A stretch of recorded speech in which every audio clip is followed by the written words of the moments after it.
How's it going? Today we're testing this brand new version of the Extreme Bull K6. So this is the Extreme Bull K6 Max 50S, the 3500 watt hour version. So let's just jump right into it.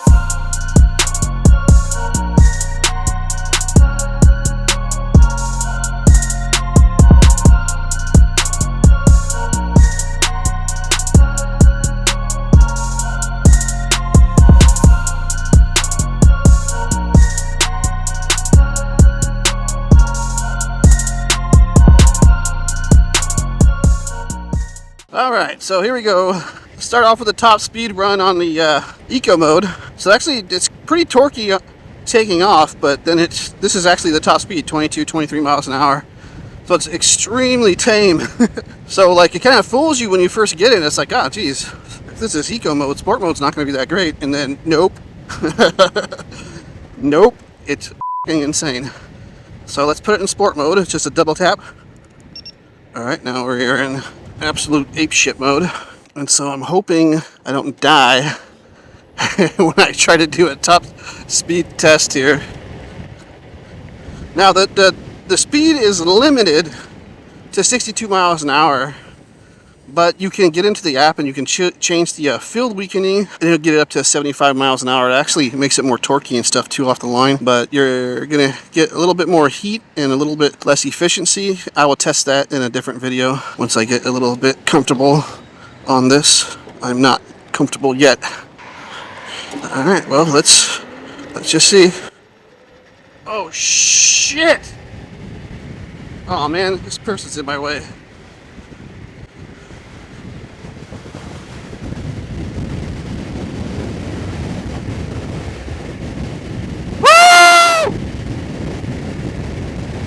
Oh my god!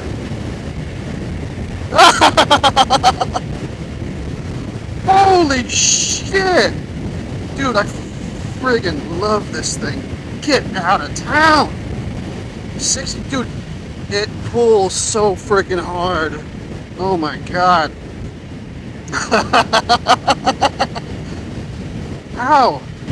How does everyone not know about these things? Why doesn't everyone have one? I don't understand.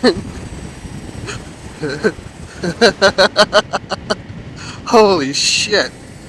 Okay. Hey guys, before we go any further, please, whoa, shit. Hit that subscribe button. I'm really trying to make it 10,000 subscribers. You can help me with that. Content creators spend so much time and money and effort on their channels, you know, and we really don't get any payoffs till we get into the tens of thousands of subscribers. So please hit that subscribe. Also like, comment, and watch to the end. Thanks.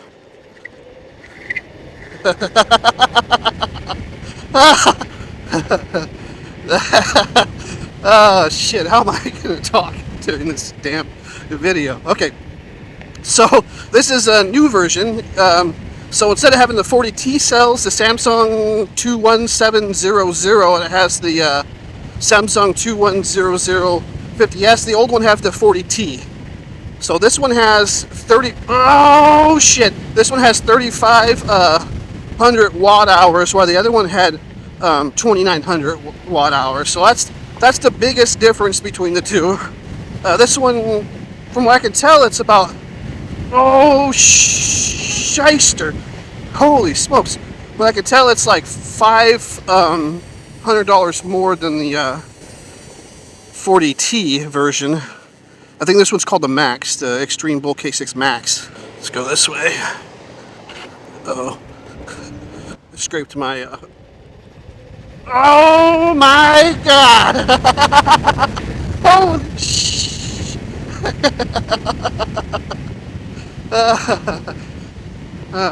So it's got two 3,500 watt hour, oh jeez, 3,500 watt motors. So it's got dual motors. They're on all the time. You can't switch one of them off. It's actually I would consider this a 14 kilowatt instead of a 7, because they're 35 nominal, 1,400, 7,000 peak. So it's 7,000 peak front and rear. So it's 14,000 peak. You're actually getting 14 kilowatts out of this when you really get on it. God, this thing's so easy to ride. It's so confidence inspiring. Once you get used to it, I gotta be careful around turns because I got my little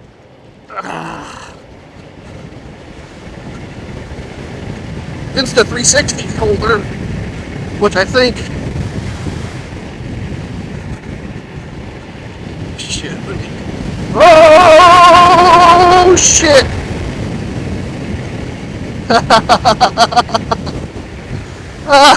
So the kickstand is another upgrade. The other one was kind of like dinky. This one's a little bit more thicker. Doesn't fall over as easy.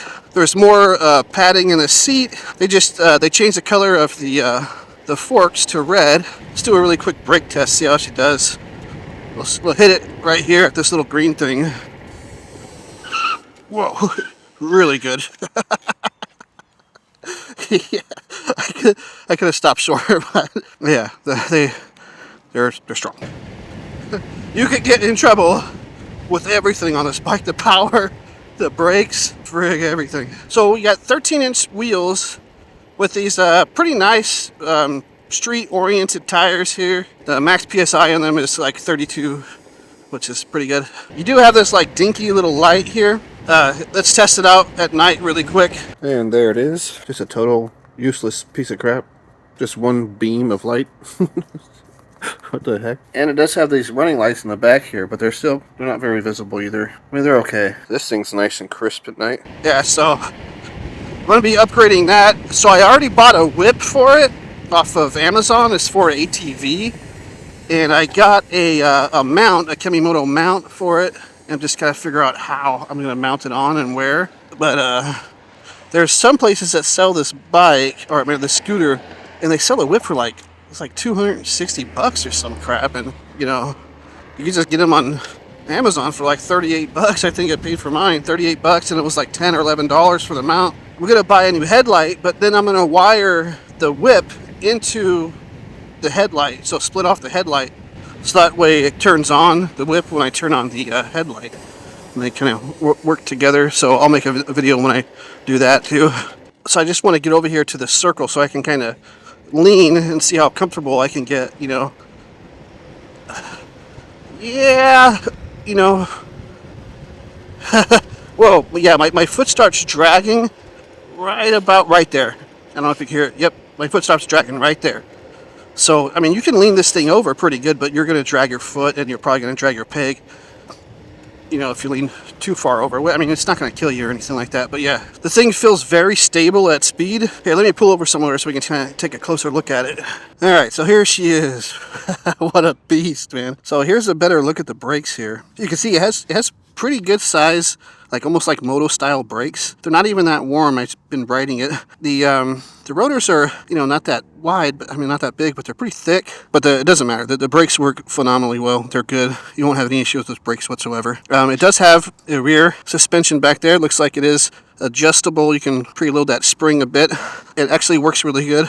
You can see the front forks here. I mean, there's not a whole lot of travel on those forks. I mean, they're good for eating bumps and stuff like that, but you're definitely not going to want to take this off-road. Yeah, the seat is supposed to have more cushion. The seat's actually comfortable, but the backrest is not. Like, my lower back kind of hurts. And if I put the seat up, it's just not enough room right there. It's so squished. I don't like these pegs, because I don't know, you can tell they're kind of angled in, and so like your foot's kind of at an angle there when you're sitting on it. Now there's some aftermarket ones. You can get them for pretty cheap, like maybe $60, and they'll sit flush and they're bigger. They're made for the EUCs, but they'll work on this thing. Now this display is total dog shit. I don't even know why they use this. It's stupid. It's useless.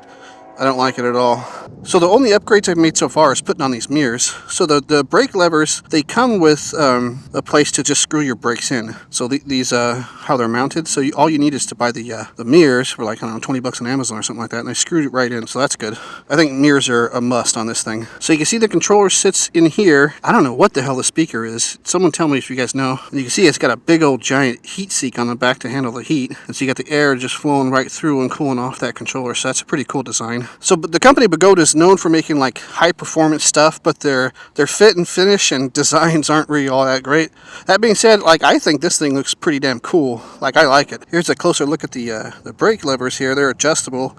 Looks like there's like 6 different levels of adjustment. I just keep mine the closest. You got these big old brake reservoirs. You got the DOT4 brake fluid, which is good. It's going to last longer and handle heat better. So there's a few ways to adjust a seat. You can have it totally upright like this. You can have it like reclined back a little bit like like that, or you can have it like all the way down. I don't know what you would use it for like that, but yeah, that's an option. Reclined works the best for me. So one thing that's confusing is they say it's a 3,500 watt hour battery, but it's 24 amp hours at 134 volts, which is actually 3,200 watt hours. So maybe I'm getting that wrong. Maybe it's a 26 amp hour battery. I don't know. But in any case, going from 29 to 35, that's a 600 amp hour increase. That's a pretty good increase in battery capacity. So you should be looking at, in sport mode, I don't even know, 35, 40 miles, depending on how you ride it. Eco mode, you'll go all day because it's pretty limited in eco mode. Enough of that, let's just get back on and do some more riding. It does actually maneuver pretty good at slow speed. It's pretty comfortable.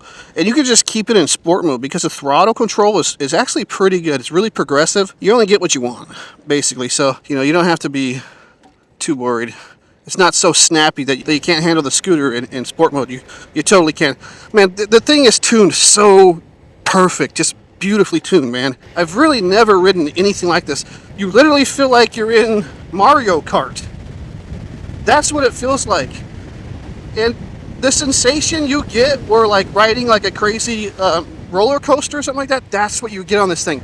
It's different from anything I've ever ridden. I've never got that roller coaster type feeling, make me scream and laugh, you know what I mean, on anything. I think it's because of the way how low to the ground you are, how fast it feels like you're going when you're not going that fast, and just the bonkers amount of torque that you get on acceleration. It's just absolutely insane. So I've actually been, kind of careful not to be peeling out because I'm not used to it yet, but let's just see what happens. It peels out to about 30 miles an hour. Holy shit. When you hit a bump, you will rub your front tire on that fender. I wonder what people are thinking about me, seeing me big old fat dude on this little thing. Oh my god, especially when I just zip by them. I don't know if I mentioned it yet, but apparently the handlebars are also upgraded from the 40T version. Oh!